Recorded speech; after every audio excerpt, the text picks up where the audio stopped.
హల్లెలూయా! దేవునికి స్తోత్రం. సృష్టికర్త అయిన యేసుప్రభు వారు పరిశుద్ధ గ్రంథం నుండి ఈరోజు మన కొరకు ఇస్తున్న వాగ్దానం సామెతల గ్రంథం 29వ అధ్యాయం 2వ వచనం. నీతిమంతులు ప్రబలినప్పుడు ప్రజలు సంతోషింతురు, దుష్టుడు ఏలునప్పుడు ప్రజలు నిట్టూర్పులు విడుతురు.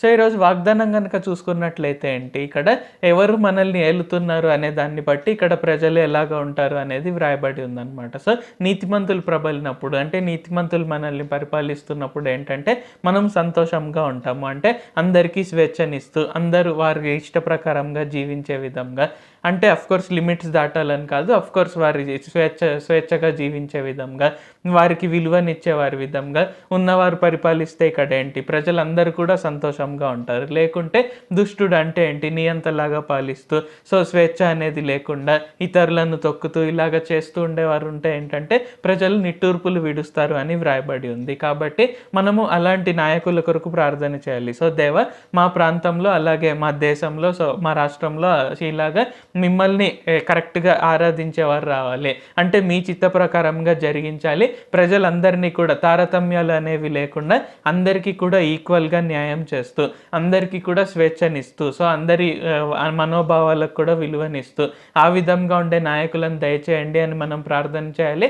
అండ్ ఆఫ్ కోర్స్ మనకు ఓటు హక్కు ఉన్నప్పుడు అలాంటి వారి కొరకే మనం వినియోగించాలి. సో మనం క్లియర్గా అబ్జర్వ్ చేయాలి. సో ఎవరు ప్రజలు సంతోషంగా ఉండే విధంగా అందరికీ స్వేచ్ఛనిచ్చే విధంగా ఉన్నారు, ఎవరు లేరు అనేది మనం కరెక్ట్గా చూసి ఆ విధంగా మనం అందరం కూడా సంతోషంగా ఉండే విధంగా వారి కొరకు ప్రార్థన చేయాలి అని యేసుప్రభు వారు ఈరోజు మనందరి కొరకు మనందరికీ తెలియజేస్తున్నారు. అఫ్ కోర్స్ మనకు తిమోతికు రాసిన పత్రికలో కూడా ఉంటుంది ఏంటంటే అది మొదటగా మనం నిర్వహించవలసిన బాధ్యత. అంటే మన దేశం కావచ్చు, రాష్ట్రం కావచ్చు, ప్రాంతం కావచ్చు, మన నాయకుల కొరకు అలాగే అధికారుల కొరకు ప్రార్థన చేయాలి అనేది మన బాధ్యత. కాబట్టి ఆ విధంగా మనము చేస్తూ మనం దేవుని నుండి మనము పొందుకుంటూ మనం అందరం ముందుకు సాగుదాం. ప్రార్థన చేసుకుందాం.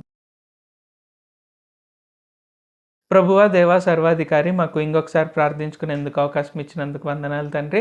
మీరు మా కొరకే చేసిన ప్రతి ఒక్క మేలుని బట్టి మీకు వందనాలు, స్తుతులు, స్తోత్రాలు తండ్రి. నాయకులు ఎలాంటి వారు ఉండాలి అనేది ఈరోజు మాకు తెలియజెప్పినందుకు వందనాలు తండ్రి.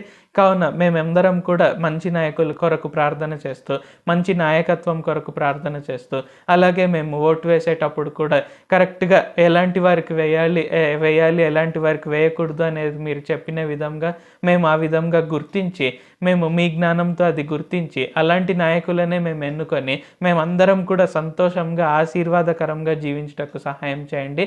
నజరేయుడైన సర్వశక్తిగల యేసుక్రీస్తు నామంలో ప్రార్థిస్తున్నాం తండ్రి. ఆమేన్. Thank you Jesus.